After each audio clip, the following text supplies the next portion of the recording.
One of the reasons why I enjoy doing these radio programs is I'm always watching for a new thought or something that will inspire you, will encourage you. That's the two words that I pray that God will help me to do using this radio program, because I want to help the people that listen to it to be better. And then, of course, while I'm watching for to be better, to encourage you to be better, I'm hoping it helps me to be better. And boy, if I'm going to be used of God, I better be watching all of this. So I'm going to ask you this question this morning, that it came to me somehow or another. Are you filled with yourself? Are you filled with yourself? See, the Bible says in Proverbs 14:14, the backslider in heart shall be filled with his own ways, and a good man shall be satisfied from himself. Now, that first part of it says, a backslider in heart shall be filled with his own ways. Do you know that your own ways are not necessarily the best ways? Why I thought of this is because my husband is constantly trying to get me to do things a little differently. And can I tell you that I don't really want to change the way that I do things. I kind of like how I do things. But then when I saw this, I thought, you know what? I need to be learning from my husband. So much so that yesterday when I was packing my suitcase, I said, Kevin, I think your mind is a little better at this, and could you come here and help me know how to pack this better? And so he told me to move 3 things into another bag so I could make room for this in this bag, and it was a better way.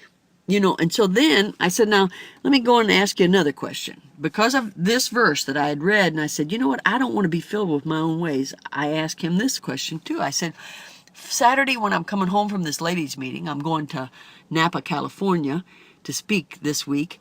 I usually get cold on the airplane, and if I wear my speaking clothes, they're not as comfortable. I said, it just goes against my nature to take the time to change. But do you think that it would be better if I did? And he said, well, it sure makes sense to take a few minutes to change would help you to have a more comfortable trip, because I'm not going to get in until 12:30 in the morning. I mean, it's going to be a long trip. And so I said, you know what? That makes sense.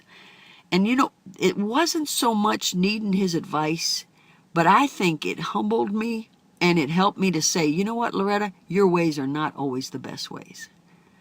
If for no other reason, you need that verse, so you say to yourself, my ways might not necessarily be the best in all situations. But the Proverbs 14:12, 2 verses before this, it says, there is a way which seemeth right unto a man, but the end thereof are the ways of death.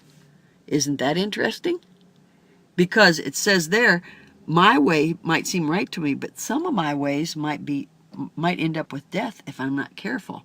It might cause me not just spiritual death, which I think that's what the verse is talking about in itself, but it could mean the death of something good in your life because you're too proud to change. Last night I've been doing my eye makeup the same way since college. I went one time or a lady took me one time to one of these places, and they did, and the system that they taught me 30 years ago, I said, you know what, after this verse, I said, maybe I need a new way to do my eye makeup, and maybe I need to quit trusting my own judgment on things with this.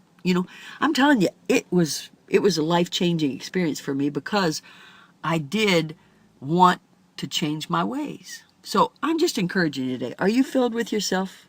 Are your ways the only ways that will work? Or are you willing to learn some new things and do something in a new way? I hope you are. I hope we're always learning and growing and humbling ourselves enough to ask God to show us a new way to do something.